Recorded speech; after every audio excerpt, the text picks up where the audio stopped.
Les experts atlantiques. We don't get fooled again.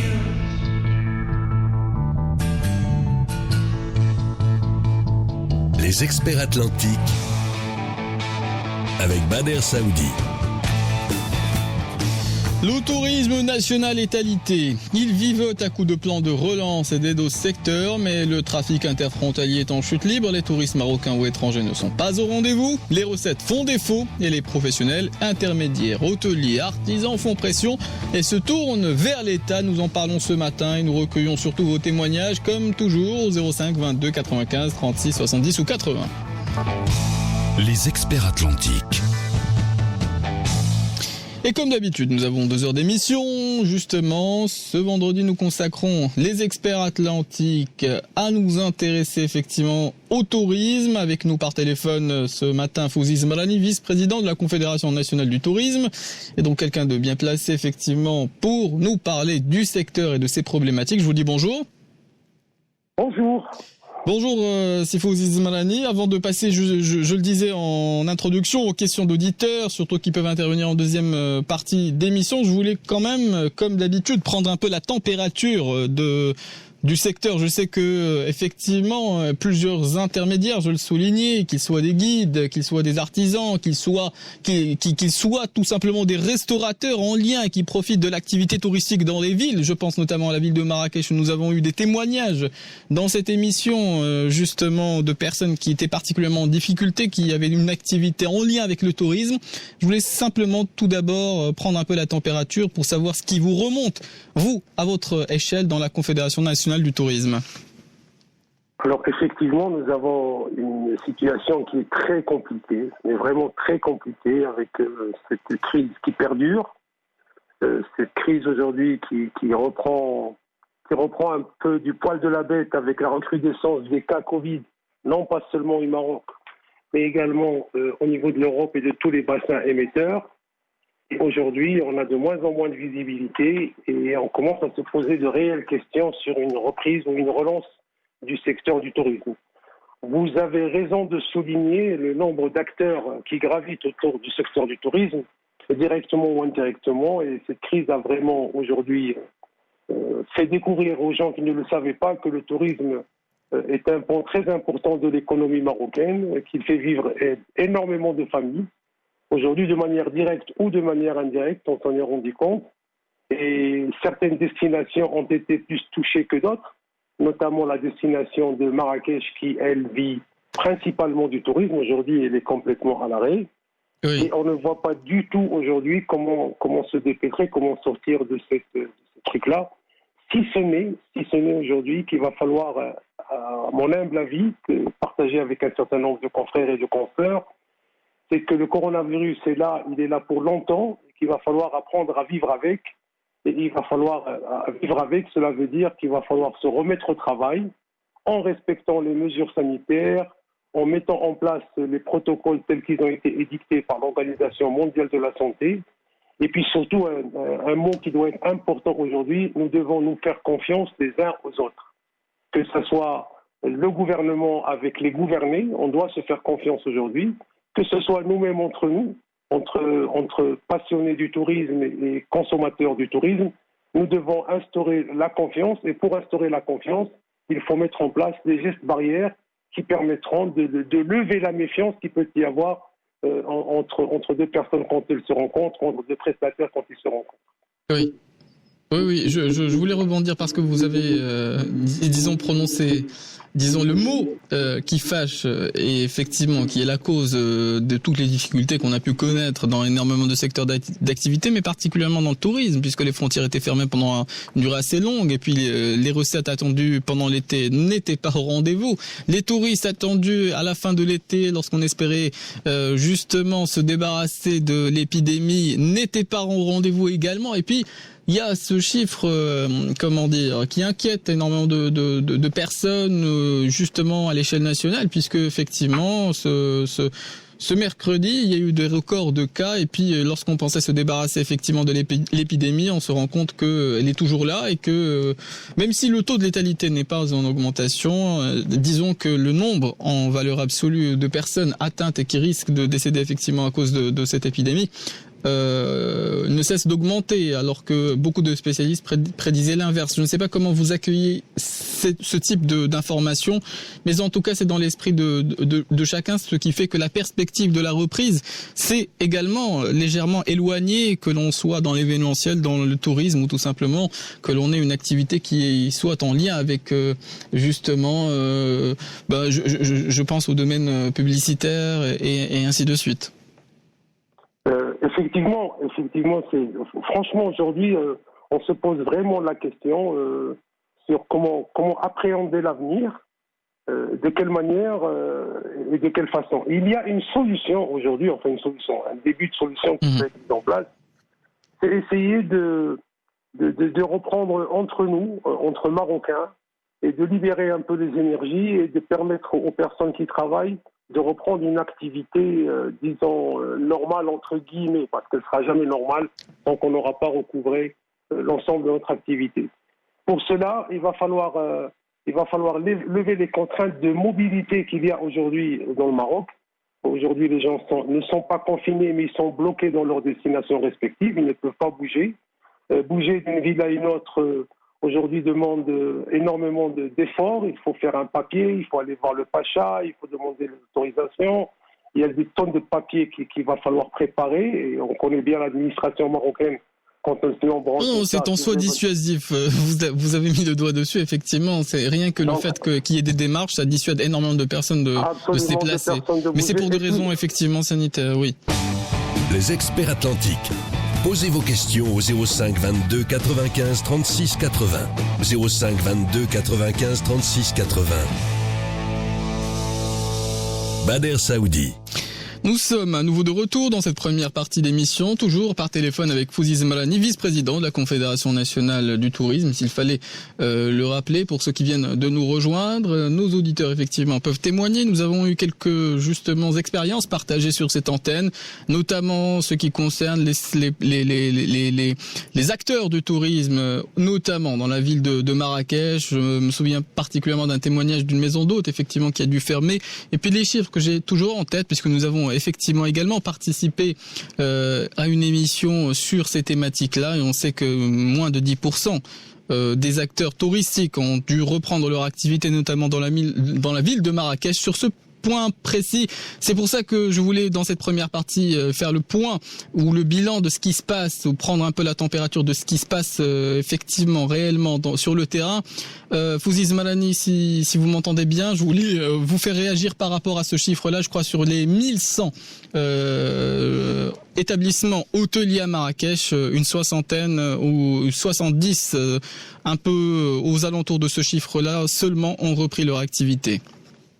Je confirme ce chiffre-là. En fait, il y a à peu près une soixantaine d'établissements hôteliers de haut de gamme qui ont décidé de franchir le pas et d'ouvrir leurs hôtels sans aucune garantie de remplissage, ni quoi ni que. Moi, je trouve que ce sont des gens qui ont beaucoup de courage et ils sont les premiers aujourd'hui à braver cette omerta qui s'est mise un peu sur la destination Marrakech. Et aujourd'hui, ils communiquent sur le fait qu'ils sont ouverts, qu'ils sont prêts, qu'ils répondent à toutes les mesures sanitaires, qu'ils ont mis en place des protocoles sanitaires de grandes fractures. Donc, franchement, c'est des cas aujourd'hui d'école. Ajouter à ça les musées qui ont ouvert, le musée Yves Saint-Laurent, le jardin Majorel qui a ouvert, le musée de l'eau, je pense, également a ouvert. Un certain nombre d'activités reprennent petit à petit. Nous avons vu des commerçants des souks Sémarine, dans les grands souks de Marrakech, qui ont également ouvert leurs portes, mais juste, ils ne sont pas du tout assurés de vouloir faire du chiffre, comme ils en ont marre de rester fermés, ils ont ouvert. Quelques baraques au niveau de la place Jemel Fna recommencent à faire des jus d'orange et à travailler de cette manière-là. Quelques petits restaurants également ouvrent le soir sur la place. Donc la vie revient petit à petit.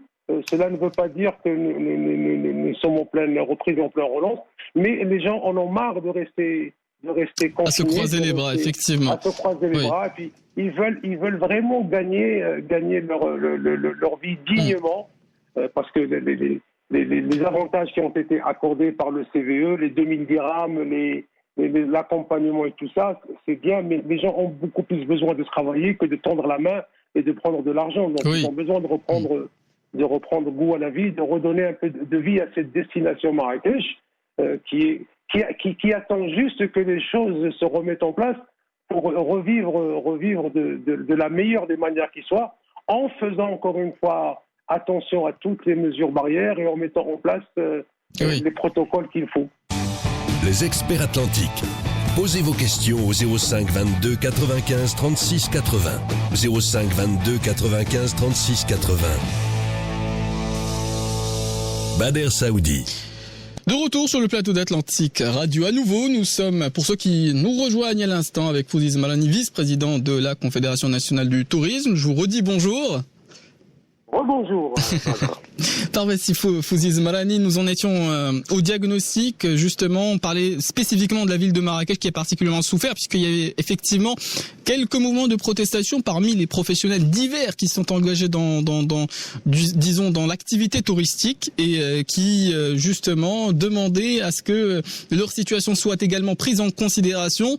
Et je vous faisais justement réagir par rapport et au diagnostic et aux solutions à apporter dans ce secteur. Vous avez souligné les éléments d'optimisme qui pouvaient pousser justement les acteurs à reprendre le chemin du travail, mais effectivement la situation n'est pas totalement rose et beaucoup ont encore non seulement des doutes, mais aussi des appréhensions par rapport à la reprise d'activité.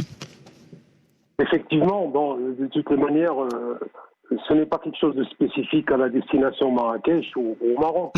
Aujourd'hui, on se rend compte que cette pandémie fait des ravages partout dans le monde entier. Les gens ont de plus en plus de mal à reprendre. Il n'y a qu'à voir ce qui se passe aujourd'hui en Belgique, ce qui se passe en France, ce qui se passe en Espagne. Il y a des pays quand même qui ont réussi à tirer leur épingle du jeu parce que ils ont décidé de manière volontaire de lever certaines contraintes et de remettre les gens au travail. C'est le cas de la Turquie par exemple, aujourd'hui, qui s'en tire plutôt bien. Le cas également de la Grèce, qui s'en tire aussi plutôt bien. Puis la Chine, bon Dieu, d'où tout est parti le premier jour. Aujourd'hui, les Chinois ont repris leurs activités et repartent à l'assaut du monde. Oui, donc, et d'après leurs propres statistiques, c'est les statistiques qu'ils ont publiées pas plus tard qu'hier, c'est peut-être le seul pays à avoir une croissance positive au monde. La Chine, parce qu'ils ont effectivement un État qui est énormément intervenu, notamment avec la 5G, les installations. Il y a eu 100 millions de personnes qui bénéficient maintenant de ces technologies, c'est-à-dire 10%, un peu moins de 10% de la population chinoise, mais 10% de quelques milliards, d'un milliard, 3 millions, ce n'est pas négligeable. Et donc, grâce à l'intervention étatique, entre autres, ils ont pu relever un peu la barre et c'est un peu ce qui est aussi demandé dans le secteur touristique. Tout à fait. Donc, aujourd'hui, nous avons signé un contrat-programme avec l'État marocain, avec une série de mesures que nous avons malheureusement beaucoup de mal aujourd'hui à mettre en œuvre et à exécuter.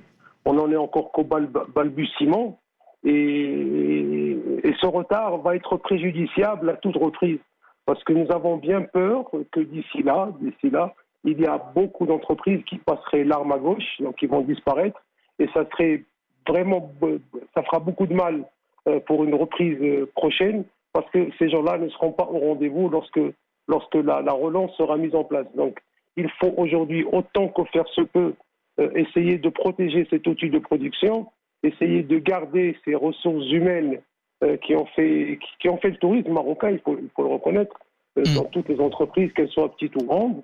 Et il faut vraiment accompagner ce secteur de tourisme de manière volontaire pour qu'on puisse être présent au rendez-vous. Oui. Et donc, pour cela, je pense qu'il y a des cartes à jouer aujourd'hui. Je pense qu'au niveau mondial, il y a aujourd'hui des organismes qui sont en charge du tourisme, l'Organisation mondiale du tourisme, mais à côté de ça, il y a aussi l'Organisation mondiale de la santé, il y a les Nations unies, il y a la Banque mondiale, il y a le Fonds monétaire international. Tous ces gens aujourd'hui sont sensibles et sensibilisés par la gravité de la situation, surtout dans le secteur touristique, pour des destinations comme le Maroc aujourd'hui, qui grâce au tourisme, ont réussi pendant des décennies à passer, à avoir des économies qui tenaient la route. Donc si aujourd'hui ce tourisme prend du plomb dans l'aile, c'est autant d'économies qui vont être impactées et c'est également autant de populations qui vont se retrouver désœuvrées, et ça serait bon pour personne. Et je pense aujourd'hui qu'il devrait y avoir une décision de prise à l'échelon mondial pour rebooster un peu ces destinations et puis repartir à l'attaque très rapidement pour pouvoir continuer à vivre. Oui, et limiter les dégâts qu'il est possible d'éviter. Sismani, on comprend bien que vous retournez en quelque sorte vers les institutions internationales, c'est-à-dire pour débloquer peut-être, je ne sais pas, des moyens de financement ou des façons de redresser un peu le secteur avec des aides, en tout cas, du moins temporaire pour passer cette mauvaise passe. Mais je voudrais en revenir à une action qui a été entreprise effectivement par le gouvernement marocain, notamment cette question des contrats programmes dont sont exclus, je crois, certains secteurs d'activité qui voulaient ou qui s'estimaient aussi faisant partie de l'activité touristique, même indirectement. Je pense notamment aux restaurateurs et il y a effectivement une action qui est entreprise, je crois même en justice, pour réparer ce qu'ils estiment être une injustice à leur égard. On a eu un témoignage d'un restaurateur dans cette émission. Ça me permet aussi de rappeler que les uns et les autres peuvent aussi faire prévaloir des avis dans cette émission, toujours au 05 22 95 36 70 ou 80, 05 22 95 36 70 ou 80. Mais j'en viens au contrat programme que vous avez esquissé, en tout cas que vous avez abordé dans votre développement.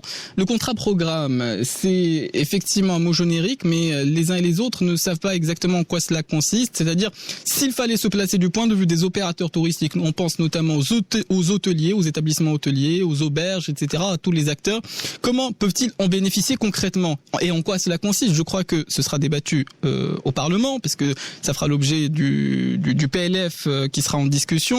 On abordera effectivement ces questions. Mais je voulais vous poser la question concrètement, en tant qu'opérateur, comment vous allez bénéficier de ce contrat programme? Alors, dans ce contrat programme, il y a plusieurs volets.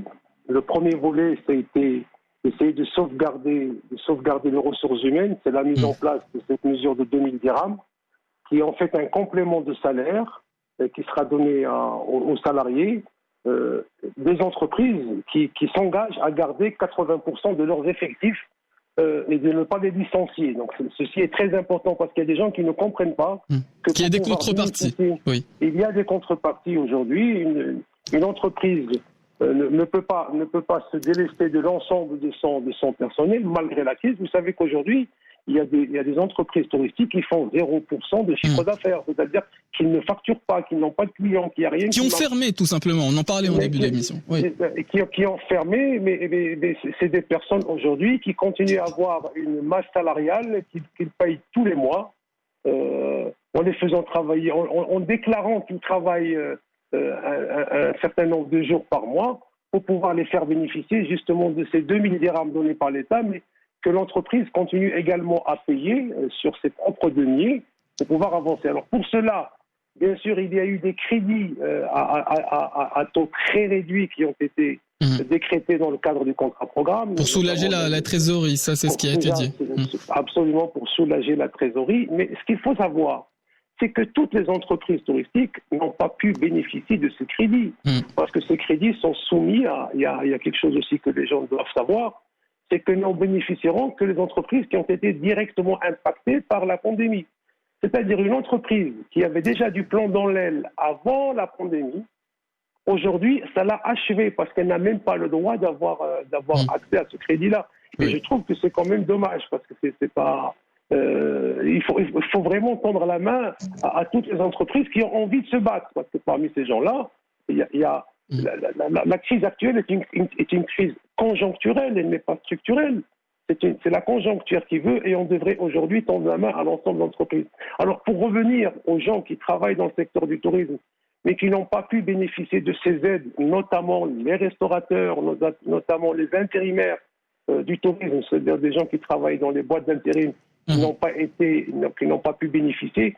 Sachez que ces gens-là, nous avons, nous, au sein de la Confédération nationale du tourisme, milité pour les intégrer également dans le système et qu'ils puissent bénéficier de cette aide de 2000 dirhams. Oui. Les restaurateurs, de par la loi, la restauration, de par la loi, fait partie des métiers touristiques. La même loi qui prévaut pour l'industrie hôtelière prévaut également pour la restauration. Mais il existe deux types de restaurateurs. Il y a les restaurateurs touristiques qui sont liés à l'activité touristique, et on les connaît, ils sont recensés, Ils sont connus au niveau du ministère du Tourisme. Et puis, vous avez la restauration normale, elle, qui n'a rien à voir. Je ne veux pas citer de grandes enseignes de fast-food, mais ils font également de la restauration, mais ce sont des gens qui, juste après le déconfinement, ont ouvert leurs portes et ils ont commencé à fonctionner. Par contre, les restaurants touristiques, valeurs aujourd'hui, sont toujours fermés parce qu'il n'y a pas de touristes. Tout simplement. Et ces gens-là méritent aujourd'hui d'avoir tout l'accompagnement possible et nous nous battons au niveau de la Confédération nationale du tourisme pour leur permettre d'avoir également ce pécule qui leur permettra de tenir quelque temps. Oui. Idem pour les intérimaires, c'est-à-dire les gens qui travaillaient dans les boîtes d'intérim mais qui étaient détachés auprès des unités hôtelières ou de la restauration.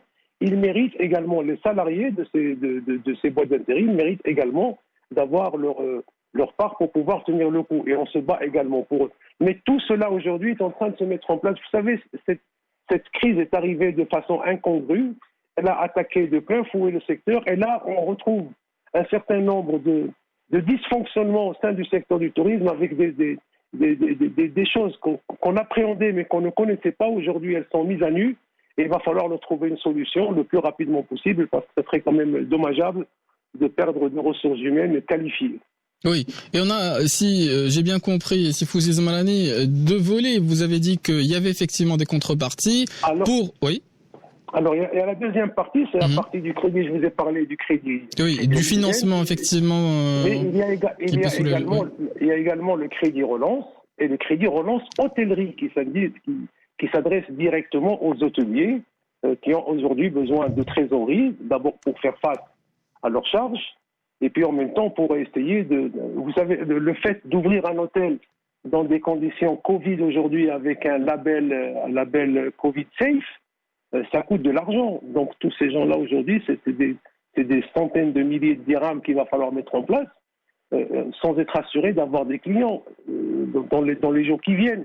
Donc tous ces gens-là ont droit à un crédit, à un taux très réduit, garanti par l'État marocain, par la CCG, et qui leur permettra d'y faire. Mais là, encore une fois, ces crédits tardent à se mettre en place parce que je trouve que les procédures bancaires sont un peu lourdes et on exige un peu trop de papiers, un peu trop de paperasse. Et ça décourage les gens à vouloir aller de l'avant. Et j'ai bien peur que décourager pour décourager, il y a des gens qui vont mettre la clé sous la porte et dire bon écoutez, c'est terminé. Et ça serait dommage parce qu'on a mis des années à construire une capacité hôtelière, à travailler pour pouvoir faire de cette destination et répondre à une demande, que ça parte comme un feu de paille en l'espace de quelques temps parce que les crédits ne suivent pas, les banques ne suivent pas. Alors que dans le monde entier, on a vu aujourd'hui au niveau de l'Europe ce que l'Europe fait pour garder ses entreprises hôtelières et de restauration et tout ce qui est tourisme. Les crédits qui sont mis en place, l'accompagnement qui est fait, il est énorme, il est vraiment très très fort. Oui. On devrait faire la même chose avec des entreprises qui sont productives, avec un secteur quand même qui a ramené, bon an, mauvais an, 70 milliards de dirhams dans la balance commerciale marocaine. Ça serait dommage que tout cela aujourd'hui passe à la trappe de cette manière-là. Les banques devraient quand même s'investir, d'autant plus qu'il y a une garantie de l'État. C'est-à-dire qu'en fin de compte, les banques vont, s'il risque qu'il y a, vont perdre maximum 5% si jamais les choses ne repartent pas. Mais ils devraient faire cet effort. Et encore une fois, le mot confiance revient. C'est-à-dire qu'on devrait faire confiance à ce secteur du tourisme qui a toujours su se relever, être résilient malgré toutes les crises qu'il a traversées. Cette crise-là est différente, elle n'a rien à voir avec les autres, et cette crise-là demande une solidarité de la part de tous les intervenants du pays. Les experts atlantiques. Posez vos questions au 05 22 95 36 80. 05 22 95 36 80. Bader Saoudi.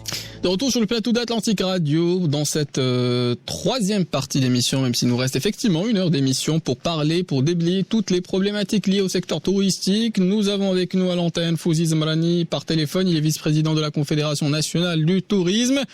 On commence justement cette troisième partie en écoutant un appel d'auditeur, en tout cas en écoutant son intervention. C'est Siab Hilaire qui nous appelle de Rabat, il est au bout du fil.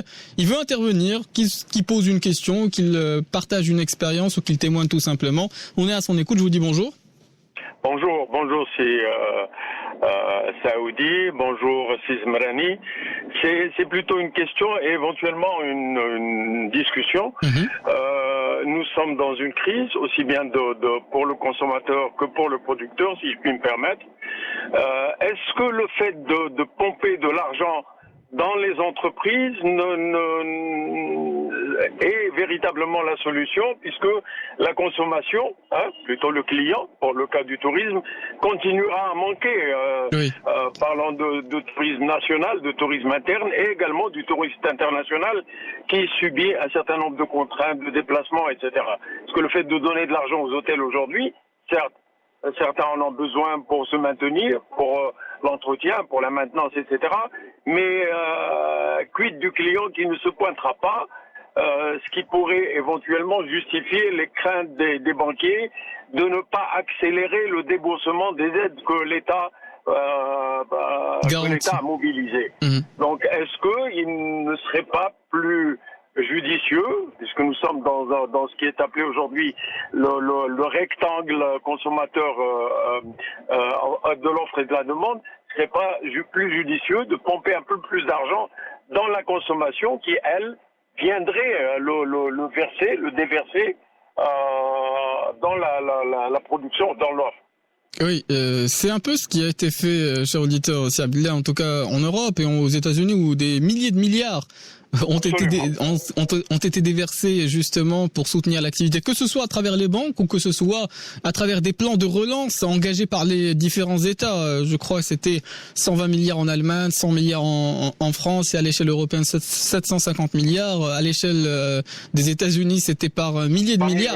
Effectivement. Donc effectivement, la question s'est posée à l'échelle macroéconomique de se dire s'il faut relancer la consommation.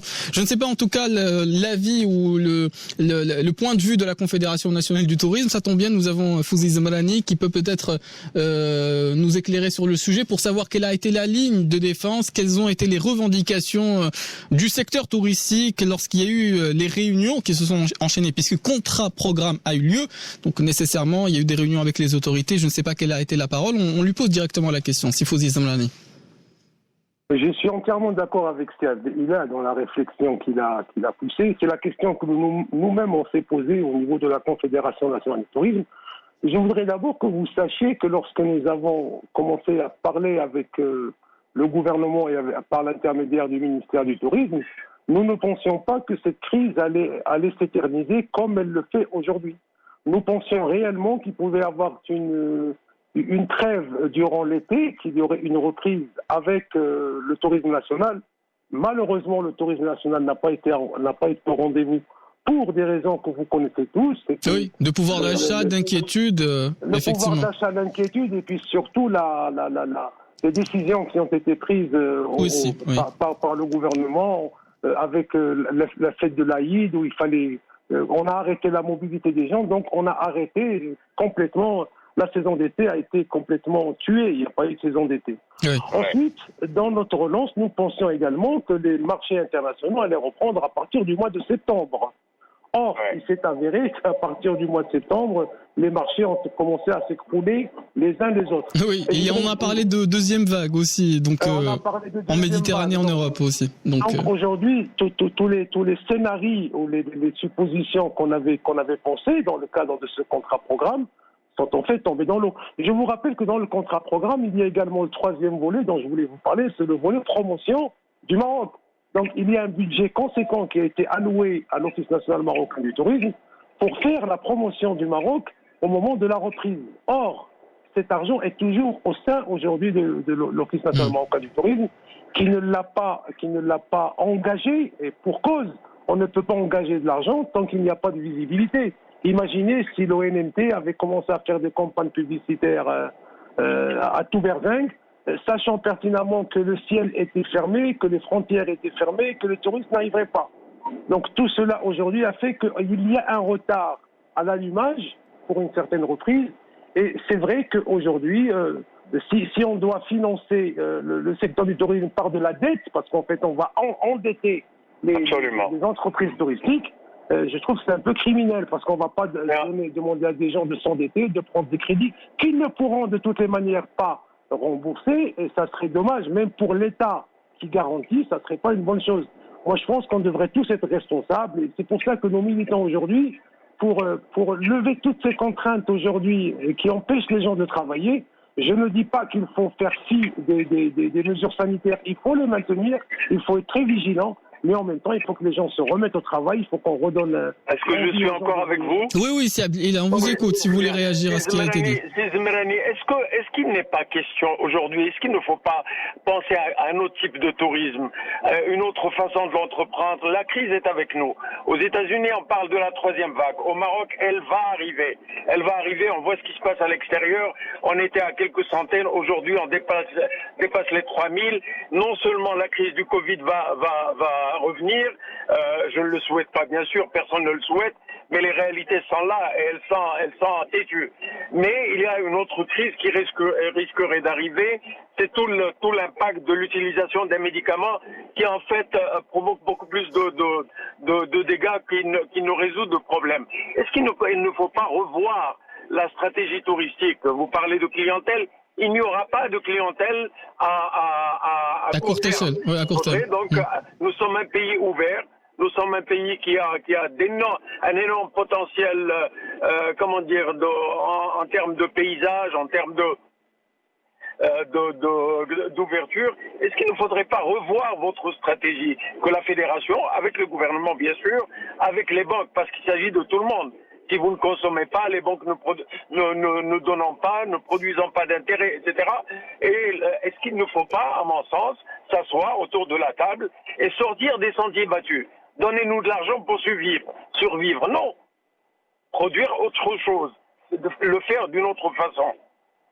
En tout cas, la question est posée, peut-être sur les propositions nouvelles, outre le contrat-programme qu'il y a lieu d'entreprendre. Et en termes de stratégie, chers auditeurs, en tout cas de stratégie touristique, je signalais que c'est une ancienne aussi qu'on entend depuis des années. Pour gagner plus de touristes, la destination Maroc doit s'adresser plus à ceci, plus à cela, améliorer ses services. C'est aussi quelque chose qui précède effectivement cette épidémie. Et c'est peut-être en ce sens que la question, je crois, est posée de savoir si la situation n'est pas propice à accélérer les changements qu'il fallait peut-être engager avant. Absolument. Fawzi Zmerani, on vous écoute peut-être par rapport à ce qui a été dit justement par Si Abdelillah. Encore une fois, vous avez tapé juste. En fait, cette crise nous apprend aujourd'hui qu'il va falloir changer de logiciel. La manière dont on a appréhendé le tourisme pendant toutes ces années est en train de changer. Les prémices se sont déjà montrées bien avant le Covid. Rappelez-vous le clash de Thomas Cook, le gros tour opérateur anglais qui s'est cassé la figure du jour au lendemain, au mois de septembre de l'année dernière. Il n'y avait pas encore le Covid, parce que son modèle économique n'était plus viable pour un certain nombre de personnes. Voilà. Regardez ce qui se passe aujourd'hui au niveau des compagnies aériennes qui sont en train de tomber les unes après les autres. Je vous informe que Alitalia a passé l'arme à gauche et que le gouvernement italien a lancé une nouvelle compagnie aérienne qui s'appelle Alitaliana. Et aujourd'hui, ils sont en train de revoir leur truc. Regardez l'industrie aéronautique. Tous les gros porteurs, tous les avions, les Boeing 747, les gros porteurs sont en train d'être rangés dans les hangars parce que les gens ne voyageront plus en groupe et ne seront plus les uns sur les autres. Donc nous, au Maroc, on doit également réfléchir quel type de tourisme on voudrait offrir demain pour que ce soit un tourisme qui soit sécurisé, qui donne envie aux gens de venir sans avoir l'anxiété d'attraper un microbe ou une quelconque maladie. Donc nous avons aujourd'hui une capacité hôtelière qui se monte à peu près à 350 ou 380 000 lits. Cette capacité a été construite sur la base d'un modèle touristique qui était un tourisme de masse.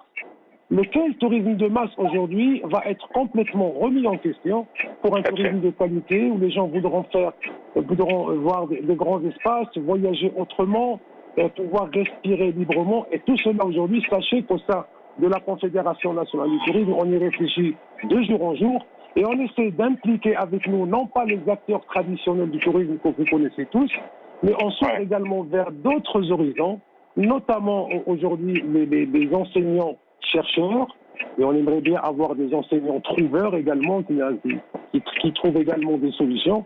Mais également en faisant appel aux nouvelles technologies aujourd'hui, avec le numérique, le digital. Oui, et qui sont devenues incontournables, en particulier aujourd'hui. Incontournables aujourd'hui. Et il y a toute une industrie qui est en train de changer.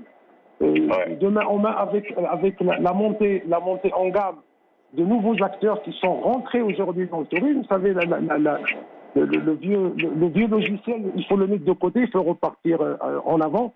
Et puis même au niveau de l'investissement au Maroc, nous avons suffisamment investi, à mon humble avis, dans le hardware, c'est-à-dire qu'on a construit des hôtels, on a construit des autoroutes, on a construit des aéroports.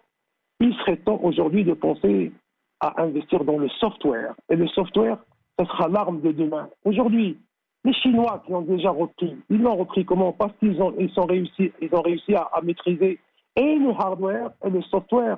Aujourd'hui, ils sont en train de s'étendre de partout, ils repartent, leur économie repart bien. Pourtant, c'est quand même un pays qui a le plus souffert de la pandémie du coronavirus. Aujourd'hui, on se rend compte qu'ils peuvent repartir. Or, c'est déjà une lueur d'espoir. Et sachant que la Chine s'en est sortie ou s'en sortira, nous allons prendre un peu de retard, mais on devrait également s'en sortir. Mais on ne pourra pas se permettre de refaire les mêmes erreurs que nous avons faites par le passé. Si on repart, il faut qu'on repart avec des nouvelles normes, une nouvelle manière de penser, et puis essayer d'être beaucoup plus dans le qualitatif que dans le quantitatif en ce qui concerne le tourisme. Penser à un tourisme durable, un tourisme pérenne, un tourisme qui ruisselle sur l'ensemble des couches de la société marocaine, un tourisme qui sera aimé par tous les Marocains, parce que valeur aujourd'hui, il y a des Marocains qui sont quand même encore sceptiques par rapport à la qualité du tourisme. Oui.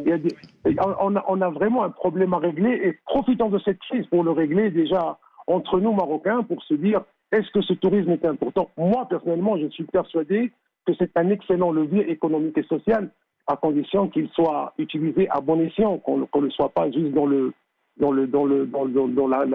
truc astronomique, le truc. Non, franchement, c'est un véritable outil aujourd'hui qui peut permettre à un pays qui possède des potentialités comme le Maroc, vous en avez parlé, il a des potentialités à travers tout le Maroc, c'est pas seulement concentré sur une ou deux régions.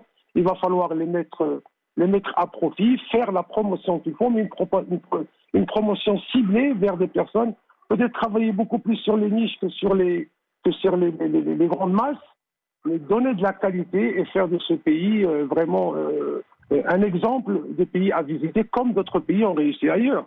Oui, effectivement, ce n'est pas un contrat programme, mais c'est un programme en tout cas pour le tourisme que vous avez esquissé, Sifouzi Zmlani. On remercie évidemment notre auditeur d'intervenir plutôt dans cette émission, qu'il s'agisse effectivement d'avis à faire valoir ou de questions à poser. On est toujours à votre écoute, toujours au 05 22 95 36 70 ou 80, 05 22 95 36 70 ou 80.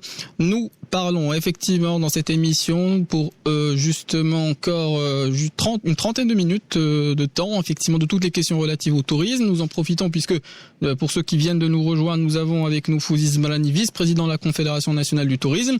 Vous avez esquissé la nécessité de s'adapter à la nouvelle donne. Vous avez dit fini le tourisme de masse, il faut relever le niveau de qualité, en quelque sorte, des acteurs touristiques, puisqu'il y a beaucoup plus une exigence accrue qu'on remarque. En tout cas, quand on fait ce type d'émission, nous avons effectivement beaucoup d'appels d'auditeurs qui se disent les acteurs touristiques marocains doivent un peu relever leur niveau parce qu'il y a une concurrence terrible, notamment en Méditerranée, avec des pays qui ont su, disons, attirer les touristes régionaux. Je pense notamment à certaines destinations qui sont souvent citées en exemple. La plus récente, c'est le Portugal. Vous avez cité la Grèce, il y a l'Espagne, etc. Et donc beaucoup d'auditeurs comparent par rapport à ce type de destination proche du Maroc. On reviendra sur la nouvelle stratégie qu'il faut esquisser, les nouveaux moyens qui ont changé en profondeur pour s'adresser aux touristes et pour satisfaire les exigences des touristes marocains ou étrangers. On reviendra sur toutes ces questions juste après le fait qu'on prenne justement un appel d'auditrice. Cette fois-ci, c'est Ritia qui nous appelle de Marrakech. On est à son écoute et si elle veut poser une question ou tout simplement témoigner, je vous dis bonjour. Bonjour Fouzi, bonjour aux auditeurs. Je suis professionnelle du tourisme. Bonjour Fouzi, tu me connais.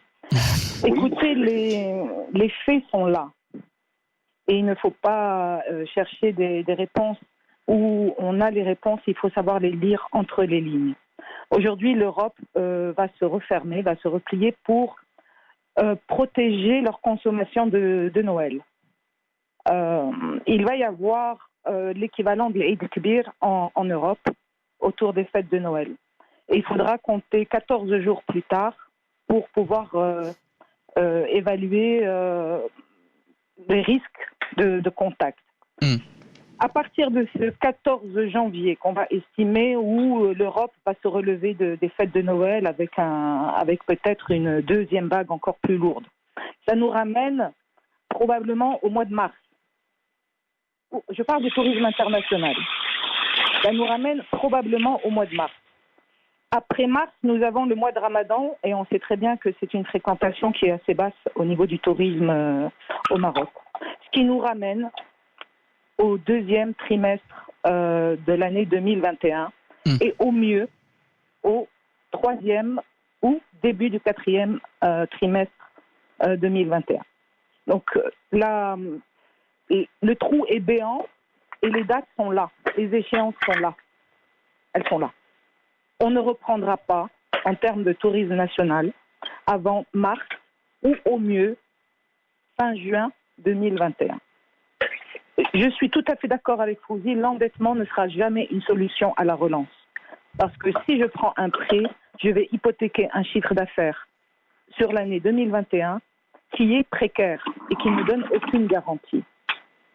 Aujourd'hui, l'unique et seule ressource tangible que notre tourisme a est le tourisme national. C'est la seule équation possible.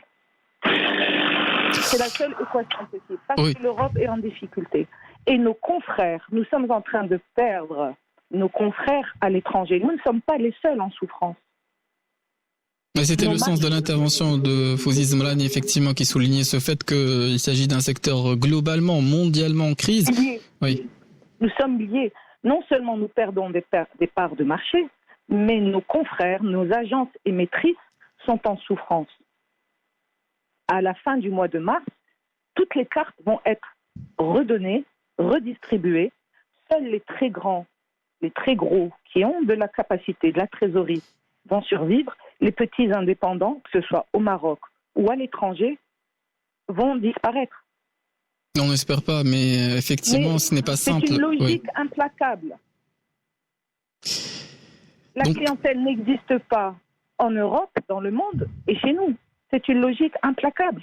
Oui, mais vous avez vous-même, Larita, souligné le fait que la seule porte de sortie, c'est peut-être de réconcilier les opérateurs touristiques nationaux avec les touristes marocains. Vous l'avez souligné vous-même, puisque il n'y a que le touriste marocain qui soit justement susceptible d'être à l'écoute de ce type de sirène. Mais la question, l'autre qui se pose, c'est celle du pouvoir d'achat. Des attentes aussi du touriste marocain, est-ce qu'elles sont satisfaites ou non?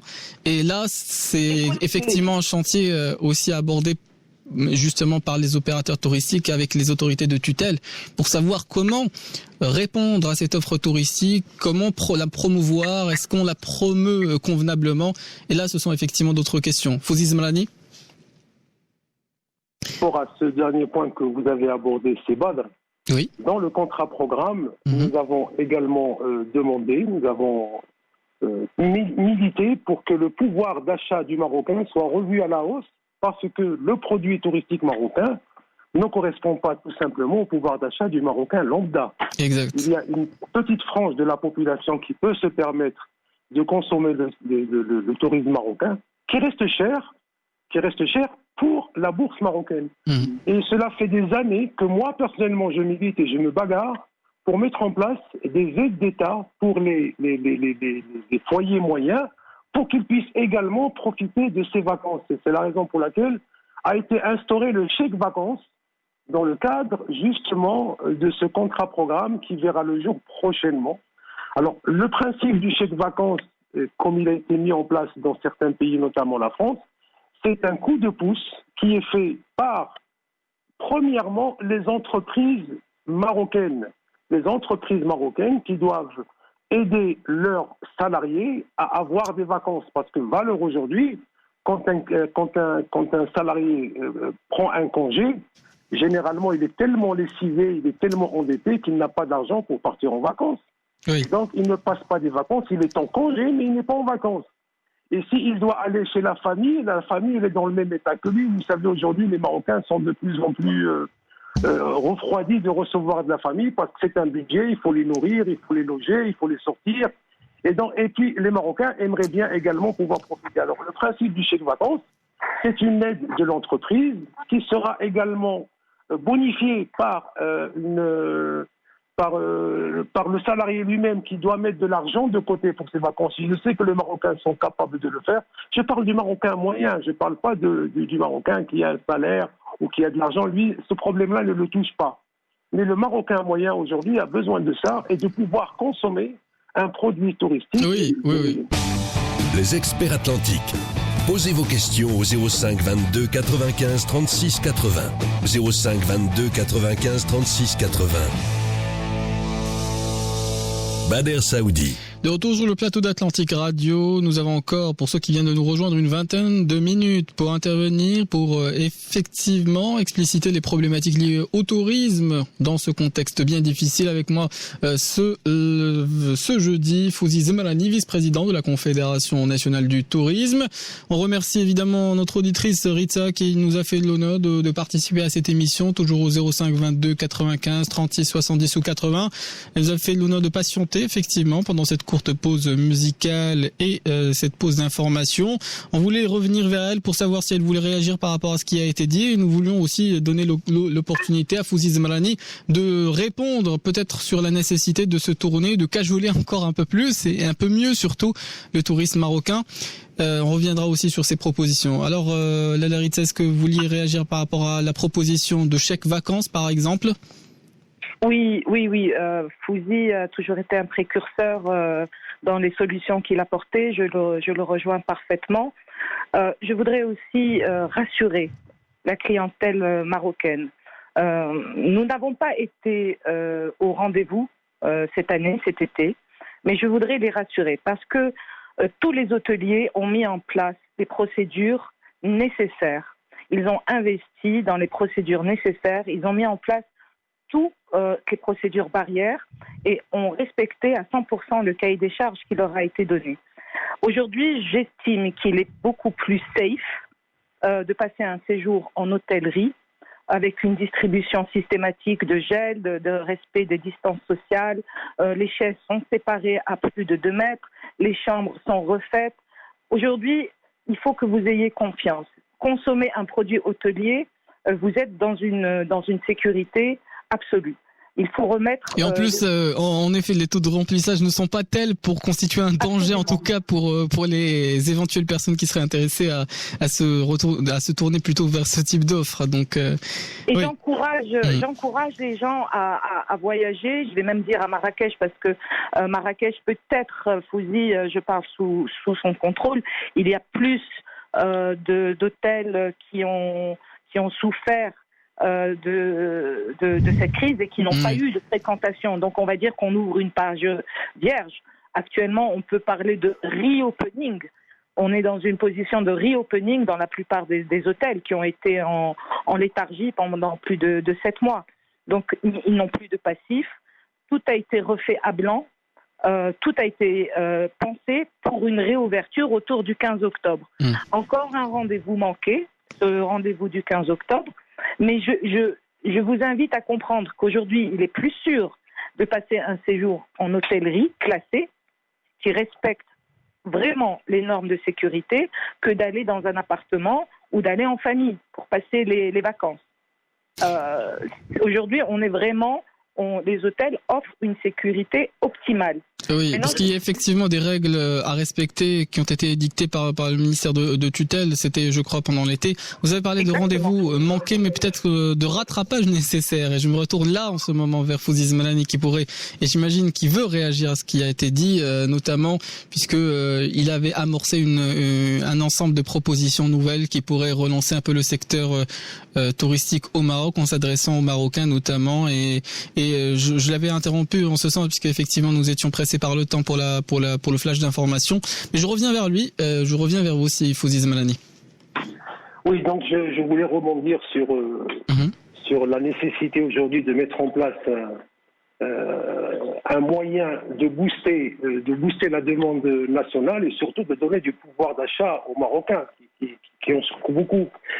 Le Marocain, par définition, est capable d'épargner pour lui et pour sa famille. On l'a vu à maintes reprises. Le Marocain épargne pour ses enfants, le Marocain épargne pour sa santé et le Marocain épargne également pour ses vacances. Et si on peut donner un petit coup de pouce en bonifiant cette épargne du national par un apport par les entreprises qui emploient des nationaux, eh ben ça sera la partie gagnée pour tout le monde, en commençant par le secteur du tourisme, lui, qui doit également permettre à son personnel demain de pouvoir consommer du tourisme, de consommer du voyage. Et donc en mettant en place ce chèque vacances, ça sera un moyen de donner de la possibilité aux gens de consommer un produit national, parce qu'on est dans le Made in Morocco et de consommer marocain, qu'il soit reçu et accueilli de la meilleure manière qu'il soit par les entreprises touristiques. Et quand je dis entreprises touristiques, je ne me limite pas uniquement aux hôtels, je voudrais également que les agences de voyage puissent également faire des offres très intéressantes pour les nationaux, ne se limitant pas seulement à l'hébergement, parce qu'on peut également faire du voyage et faire découvrir ce merveilleux pays aux Marocains qui ne le connaissent pas dans sa globalité. Et oui, parfois c'est malheureux parfois de voir certains étrangers être plus curieux justement pour le Maroc et que nos compatriotes, effectivement. Oui. Cela permettra également aux transporteurs touristiques de pouvoir également en profiter, et il faudrait lever cette ambiguïté concernant le transport touristique. Vous savez qu'aujourd'hui, pour un transporteur touristique n'a pas le droit de transporter de nationaux. Il doit demander une dérogation avant de pouvoir le transporter. C'est une barrière qui devrait tomber aujourd'hui pour pouvoir laisser les gens profiter du transport touristique. Il faut également permettre aux guides aujourd'hui de se réinventer et de faire découvrir leur pays à leurs compatriotes, parce qu'ils n'ont jamais eu cette opportunité de parler de ce Maroc que les Marocains apparemment ne connaissent pas réellement, avec son histoire, avec sa géographie, avec ses potentialités, et recréer un nouveau climat aujourd'hui. Et tout cela, bien sûr, peut être fait aujourd'hui, parce que nous avons les moyens de le faire. Aujourd'hui, nous avons des personnes qui se sont mises dans ce qu'on appelle le digital, et notamment les influenceurs et influenceuses, aujourd'hui, qui sillonnent le pays et qui vendent certaines destinations. Il faudrait les mettre à contribution. Mettre en place un moyen plus efficace de distribuer le produit marocain sans avoir à passer par ces grandes enseignes aujourd'hui qui prennent 25 à 30% de commission sur un produit vendu aux nationaux, payable en devises.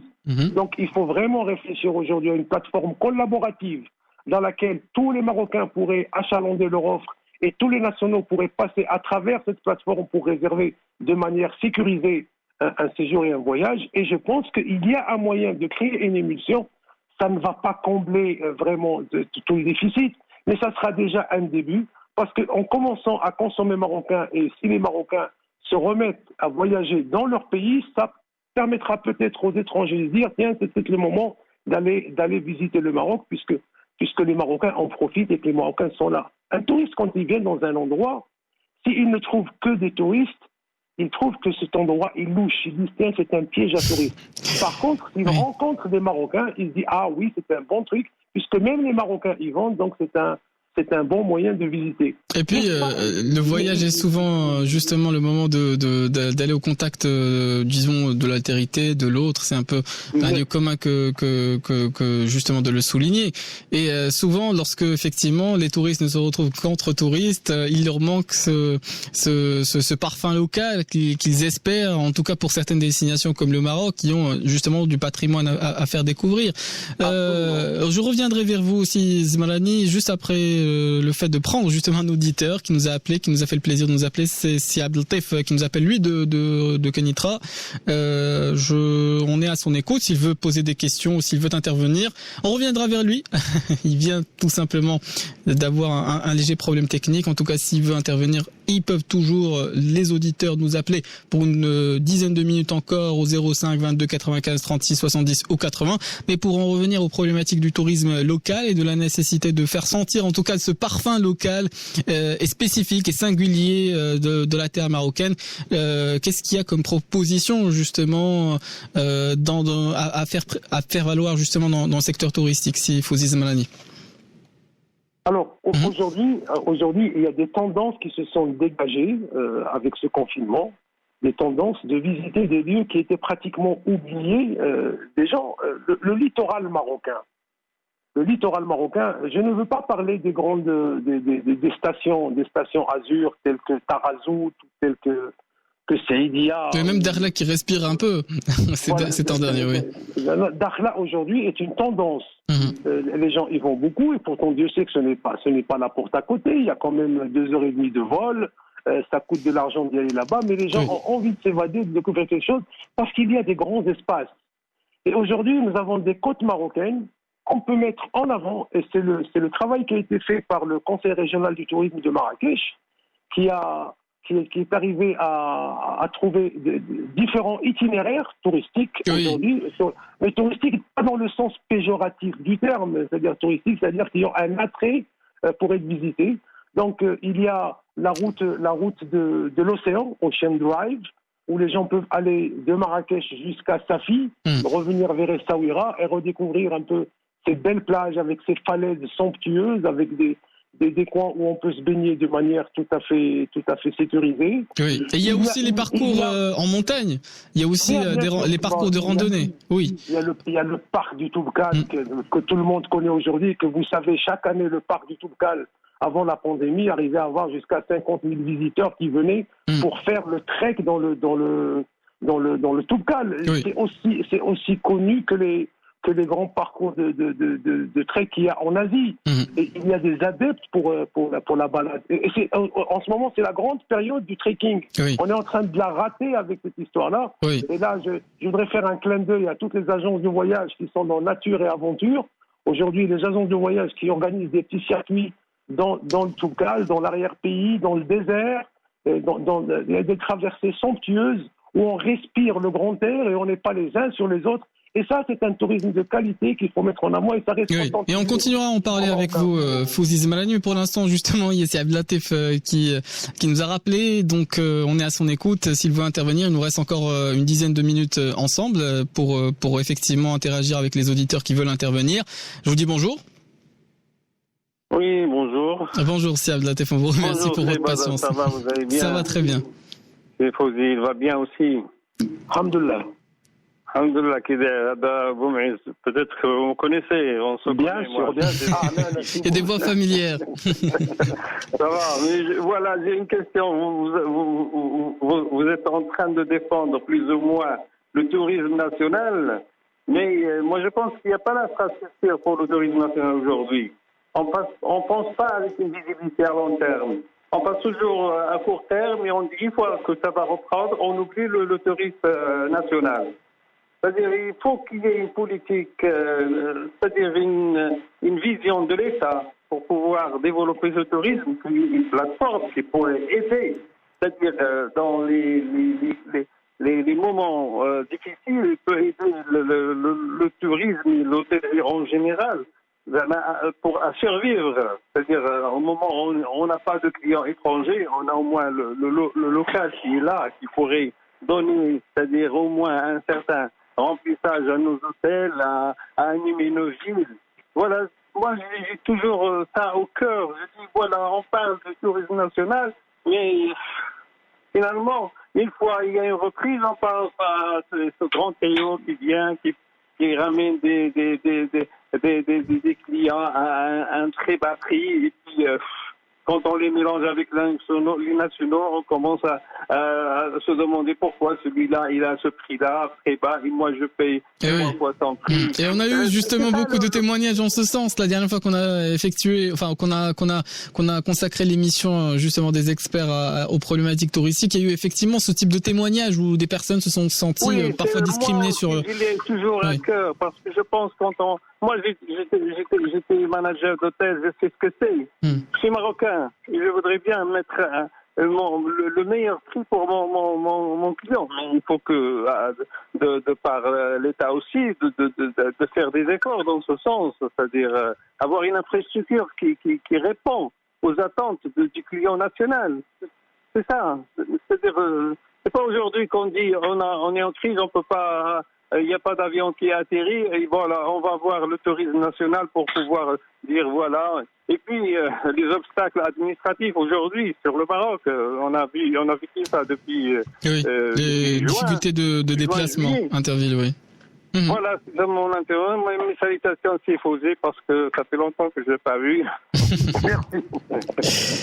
On vous remercie aussi pour votre intervention. La question est plus large, effectivement, de Siab Taif. Il nous dit que effectivement, il s'agit de promouvoir sur le long terme ou d'établir sur le long terme un type de stratégie qui peuvent inciter les Marocains à découvrir leur pays grâce à des aides ou l'intervention de l'État ou simplement un développement d'un certain type de propositions. Vous nous en parliez, Sifouzi Zmelani, notamment avec cette idée de chèque voyage ou chèque vacances, si mes souvenirs sont bons. Il y a peut-être un ensemble de choses à développer et je voulais vous donner la parole pour répondre effectivement à cet auditeur. C'est Abdeltef. Je connais bien Sidi Boumaï, c'est un professionnel avéré du tourisme national, directeur d'hôtel. J'ai eu à le rencontrer à plusieurs reprises. Comme je le disais tout à l'heure, je pense qu'il est temps aujourd'hui de solder ce différend qu'il y a entre les professionnels du tourisme et les consommateurs nationaux. Effectivement, le tourisme interne est quelque chose qu'il va falloir reprendre maintenant sur le long terme. Moi, j'ai toujours dit que le tourisme national n'était pas un palliatif aux crises. Le tourisme national, aujourd'hui, prouve, et il a déjà prouvé de par le passé, qu'il existe, puisque 30% de notre clientèle, dans les bonnes années, est une clientèle nationale marocaine qui se déplace. Oui, et dans le grand pays touristique, c'est environ entre 40 et 50%. Donc il y a encore Absolument. De la marge. Oui. Il y a encore de la marge. Mais bon, c'est une clientèle qui se déplace par période, c'est-à-dire durant les vacances scolaires, durant le printemps, qui se déplace surtout les week-ends et non pas en jour de semaine. Donc aujourd'hui, c'est ce qui l'handicape aujourd'hui à pouvoir s'exprimer de façon pleine entière. Ceci n'exclut pas aujourd'hui d'avoir une politique dirigée vers le tourisme interne. Alors je parlais des aides de l'État, mais je voudrais également soulever un point qui est important, c'est la taxation des services touristiques. Aujourd'hui, le tourisme est très taxé. Et de cette manière-là, on n'arrive pas à le développer, notamment pour le national, parce que si le national doit payer des taxes de 20% de TVA, voire 15% de TVA sur certains produits, s'il doit payer toutes ces taxes-là, il n'a pas les moyens. Et ça serait peut-être l'occasion aujourd'hui de revoir les taxes du tourisme et les rabaisser un peu pour pouvoir être compétitif. Oui, et de revoir peut-être la concurrence effectivement entre les différentes offres touristiques. Il y a les offres hôtelières, les appartements désormais grâce aux plateformes. Il y a beaucoup de choses en ce sens. Sifouzi Zmelani, on reviendra parce qu'il nous reste effectivement 4 minutes d'émission. Nous avons un appel d'auditeur, donc on voudrait aussi lui donner la possibilité de s'exprimer pendant ces quelques minutes. On essaiera de lui répondre et on reviendra avec le mot de la fin vers vous pour effectivement développer ses propositions. Nous avons aussi Hassan qui nous appelle cette fois-ci de Marrakech. On est à son écoute. S'il veut poser des questions, simplement donner son avis.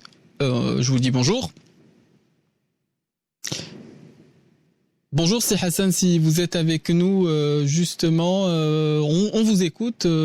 Si vous voulez effectivement poser des questions.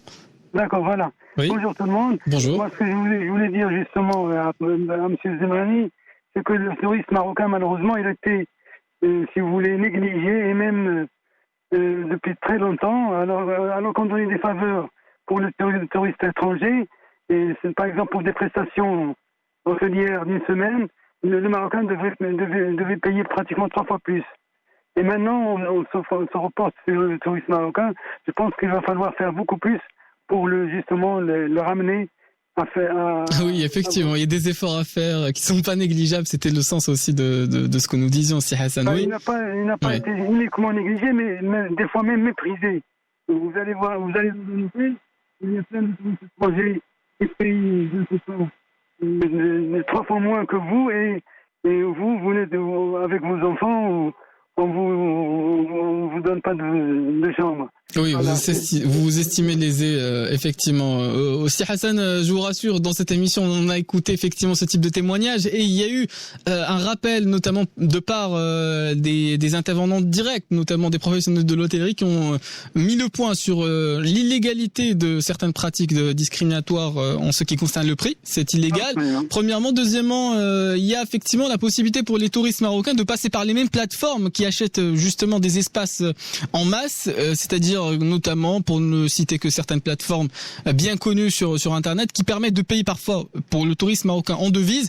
Comme ça, ils ont le même prix, effectivement, que... Oui, mais en devise. Oui. Mais en devise, il faut avoir une carte internationale. Pas de problème. Tout le monde n'a pas la possibilité de le faire. C'est vrai, c'est Hassan, oui. Et les gens qui ont besoin, justement, de ce genre de prix, c'est des gens c'est des gens moyens, qui n'ont pas beaucoup de possibilités. Donc, bon, je parle pas des gens très aisés, qui peuvent se permettre de payer leurs vacances par des cartes étrangères en devise. Mais là, le Marocain moyen ne pourra pas le faire. Même s'il a de l'argent, il ne pourra pas avoir une carte en devise, quoi. Oui, effectivement, vous avez raison de ce côté-là, le Marocain moyen s'est tourné depuis longtemps vers d'autres destinations, d'autres offres alléchantes. Maintenant, il a pris ses habitudes et ça sera difficile de le ramener au Maroc. Oui. D'accord, on a compris effectivement le sens de cette intervention. On donne le mot de la fin à notre invité qui nous a fait aussi le plaisir de passer 2 heures en notre compagnie ce matin. Fouziz Malani, on est à votre écoute. Si vous avez des propositions à faire valoir, on vous remercie aussi. Si Fouziz Malani, que répondre effectivement à cet auditeur? Et puis le mot de la fin vous revient, on est à votre écoute. Voilà, pour terminer, je voudrais juste insister sur le mot confiance. Le mot confiance aujourd'hui doit être le maître mot dans nos relations entre nous, entre Marocains déjà consommateurs du tourisme et acteurs du tourisme. Je voudrais également insister sur le mot responsabilité. Nous avons tous la responsabilité de notre pays. Et donc s'il y a un différend, soldons-le, mais soldons-le pour le bien de tous, parce que le Maroc aujourd'hui a besoin de ces entreprises touristiques et les entreprises touristiques ont besoin des consommateurs marocains, parce que c'est le meilleur moyen aujourd'hui de sauvegarder les emplois, de sortir de la précarité et d'aller vers l'avant. Donc essayons de régler ce problème-là le plus rapidement possible. On a les moyens de le faire, puisqu'aujourd'hui tout nous impose de nous retourner et de travailler entre nous. Il ne faut pas que ça soit quelque chose de ponctuel, il faudra que ça soit quelque chose qui reste dans le durable. Sachons nous parler les uns les autres, parce qu'on a besoin de relever des challenges, comme d'autres pays l'ont relevé. Vous savez, les Turcs résistent parce que les Turcs voyagent, les Espagnols résistent parce que les Espagnols voyagent, les Français résistent parce que les Français voyagent. Oui. Les Marocains, on devrait également faire la même chose. L'État doit être sensible à tout ça et donner du pouvoir d'achat aux Marocains, alléger les taxes locales pour que les Marocains puissent également en profiter, réintégrer l'informel dans le formel aujourd'hui pour qu'ils puissent pleinement s'exprimer et donner des prestations à la hauteur des attentes des gens avec les tarifs du marché. Oui. Et je pense que le tourisme aujourd'hui, il faut le prendre en considération tous ensemble. Ce n'est pas uniquement le problème des Marocains, des acteurs du tourisme, c'est le problème de tous les Marocains, c'est le problème de l'État marocain. Et comme je le disais en début d'émission, c'est un problème mondial qu'il va falloir régler. Parce que s'il n'est pas réglé, on va vers une catastrophe qui ne dira pas son nom. Fouziz Malani, vous remercie pour votre intervention et puis pour votre présence avec nous, du moins par téléphone, dans cette émission des Experts Atlantiques. Je vous souhaite excellente suite des programmes, notamment à l'instant, l'information reprend ses droits, notamment en langue arabe, un journal d'information présenté par Khadija Jabel.